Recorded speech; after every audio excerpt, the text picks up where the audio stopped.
live. Happy Tuesday, everybody. Hey, in moments, one of us here is going to tell you why being a Bears fan is the most frustrating thing in the NFL. Dan Orlovsky is there. You'll see Mina Kimes and Marcus Spears here as well. And as always, Adam Schefter with the latest news around the NFL. Adam, let's begin on Drew Brees. What's the latest there?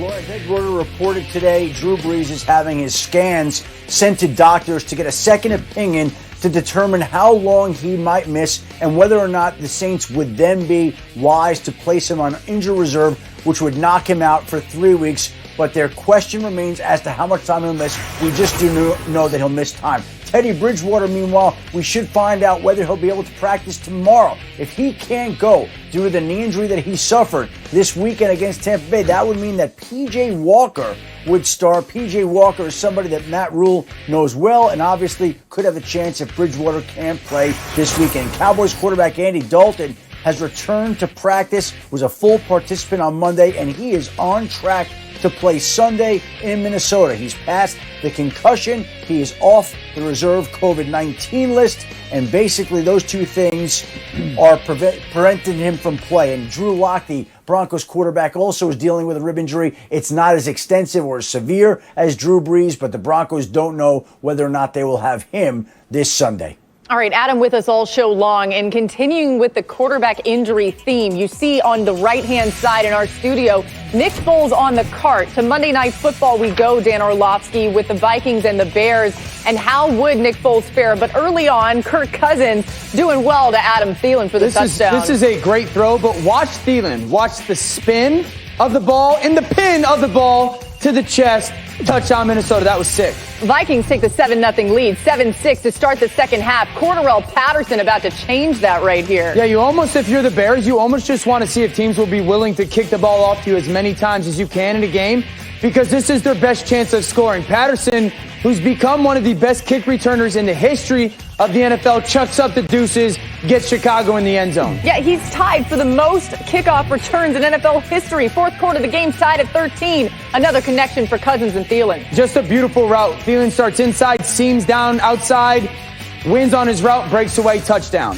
Let's go to under a minute left. The Bears, they're 1st and 10 at the 20, and that's ugly for Nick Foles. Laura, this is like something as a quarterback, you go, like in that moment, you're going, something is not right. From all reports today, thank God he's going to be okay. Yeah, you mentioned that as the Vikings win this one 19-13. Let's bring Adam Schefter back in here. What do we know, Adam, about Nick Foles and his injury at this point? Well, Laura, the injury was not as severe as the Bears thought. It is a hip pointer. It is a glute injury. At this point in time, the Bears are on a bye week, and they're saying that Nick Foles is day to day at this current time. They don't think he's going to need to go on injury reserve, but Matt Nagy did leave open the possibility to a quarterback change when the Bears do come off their bye week. So we'll see what they decide to do. But we do know that Nick Foles' injury is not as bad as the team feared it could be when he was carted off last night. Yeah, it did not look good, so I'm glad to hear that. Let's continue on with this Bears offense, and where do we even begin with them? They weren't great with Mitchell Trubisky from weeks 1 to 3, but things have really taken a turn for the worse with Nick Foles under center. Since week 4, the Bears rank second to last in points and yards per game, while ranking dead last in yards per play over that span. And during some of that time, we were talking about, are the Bears a pretender? Are they a contender? But either way, Marcus, a lot of the contender part of that had to do with the Bears defense. If you are a Bears defender, how do you feel being on this team? Frustrated as hell, Els. Listen, this is one of them situations, man. Like, we all love to be a team and everybody tries to keep it together. But at some point, the work needs to be done. You need to see things start to transpire and get better over the season. And this defense for the Chicago Bears has not seen that. They haven't seen it since the beginning of the season. Like, we're looking for another unit to start making strides in order for us to become a real part of the conversation as far as going deep. When you look at this Bears defense, number 1 overall in the NFL in defensive efficiency, number 1, and your offense is almost dead last in every category in the NFL. Yes, I'm looking across the locker room saying, hey, y'all need to figure out how y'all can do y'all jobs better. I haven't always been on the great defense when I played in the NFL or even in college.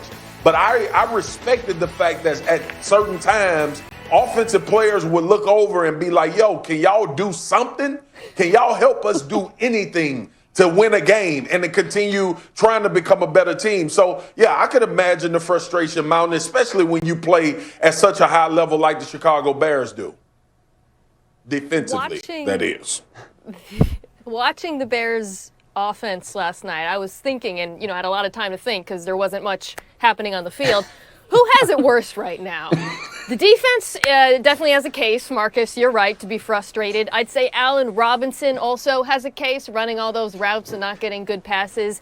But I think Bears fans might have it the worst of anyone, because not only is this team wasting an elite defense, not only have they not extended the aforementioned Allen Robinson, they have players on contract next year for over $180 million.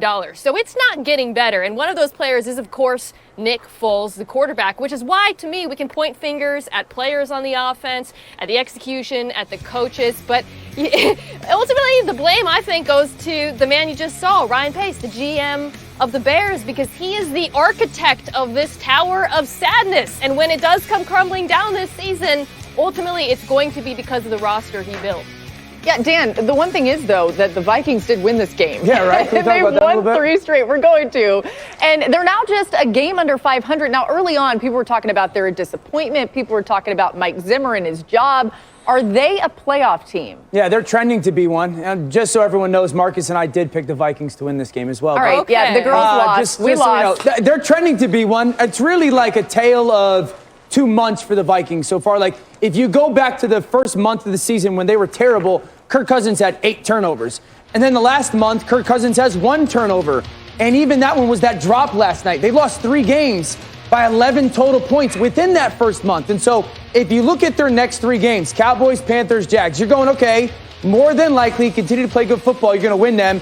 Then you're going to be sitting at 7-5 going to Tampa. They play the Bears and the Lions to end out the season. You're thinking, or the Bears and Lions to end the season. You're thinking, okay, more than likely those are 2 wins.